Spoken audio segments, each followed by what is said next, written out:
कुमारी से बाबू कश्मीर तक देखनी अब कात हम सबके भितर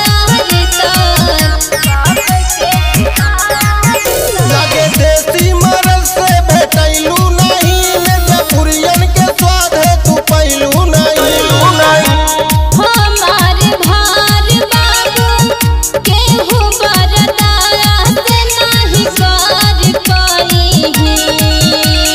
मिर्जापुर के हवे रंग बाजे ई लड़का तरे आम गोली चलाई दई है।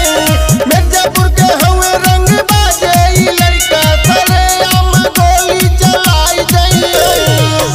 आम गोली चलाई दई है।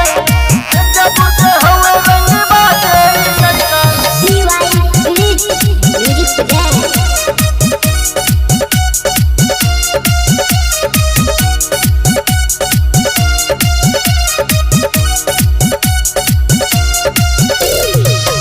हमारे अदा पे मारई बूढ़वा जवान हो हमसे जाने उलझा बाबू बड़ा तू नदान हो।